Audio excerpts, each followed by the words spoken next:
Yeah, it's frustrating. It's very frustrating, and it's a promising young fighter who just can't stay in the cage, can't get in the cage, much less stay in the cage. It is a little ridiculous. Also ridiculous. Colby Covington isn't getting a title shot. I am not with this at all. Colby Covington, the former interim welterweight champion who has never lost that title, is now facing Robbie Lawler, who lost, quote unquote, his last fight.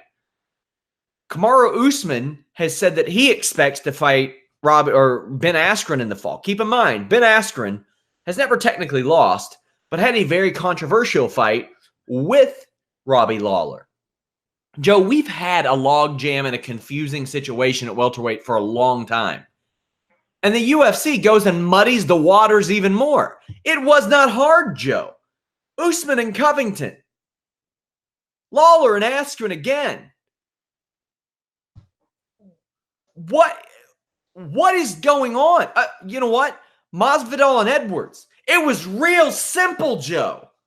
The matches made themselves. The promotion booked itself. The fighters did all the hard work, Joe.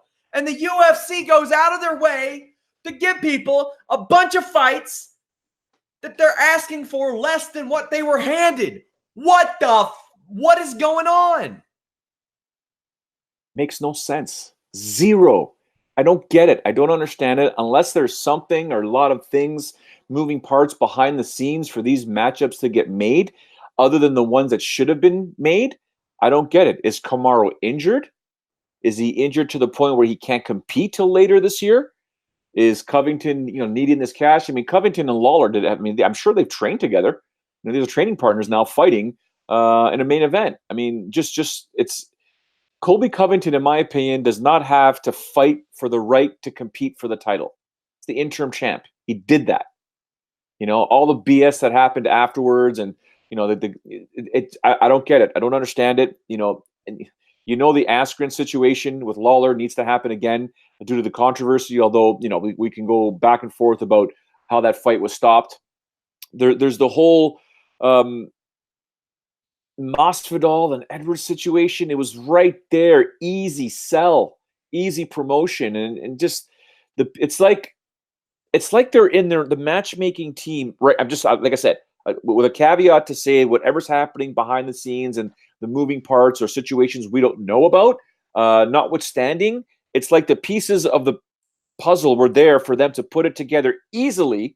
Just slide the pieces together, match made. Other pieces together, match made. No, we're going to change these up, or we're going to cut the puzzle pieces to make them fit ourselves. And what? Doesn't make sense. I don't get it.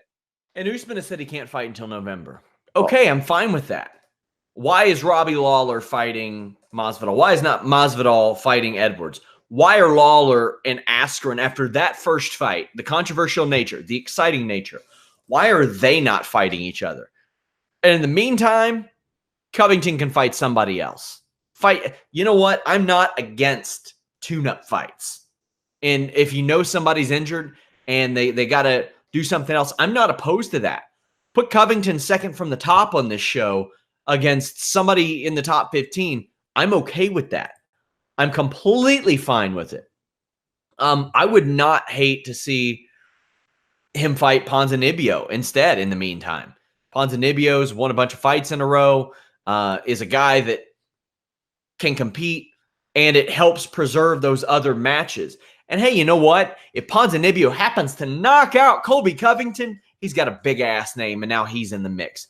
But when you get lobbed these floaters, these softballs, you got to knock them out of the park. You got to knock them out of the park because you don't know how long those fights are going to be around. You don't know how long these fighters are going to be around. Joe, we saw this with Ryan Bader and Daniel Cormier. Ryan Bader had never been at his most interesting than when he crashed that press conference. Not only did the UFC not book the fight, they let him go. And what happened? He got even more interesting, and now they will never have that fight, ever.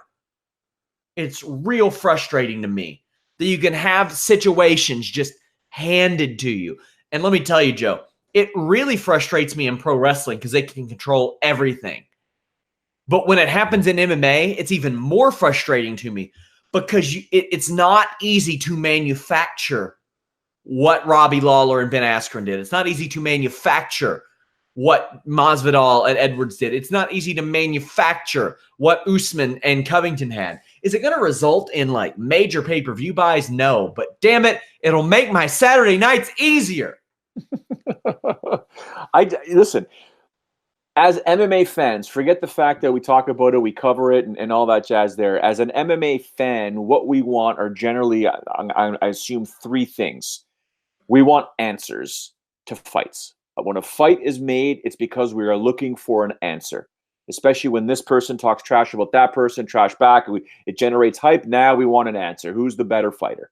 The second thing we like, or the main thing we like, are championship fights. We like championship fights because any fight that's a championship fight, for the most part, will give us an answer to who the best in the world is at that division. And the other one is always unfinished business. If something happens in a fight that requires another answer, aka unfinished business, double aka in terms of Robbie Lawler and Ben Askren, give us that fight. It's unfinished business. We want to tune in. We want to see the result, the actual result. You can make the argument Askren won that fight, blah, blah, blah. I get it. But for the most part, it's unfinished business. So those are the three things we want. We want answers. We want title fights. We want relevant fights, and we want answer, and we want unfinished business resolved. Four things. Whew. Is that asking so much?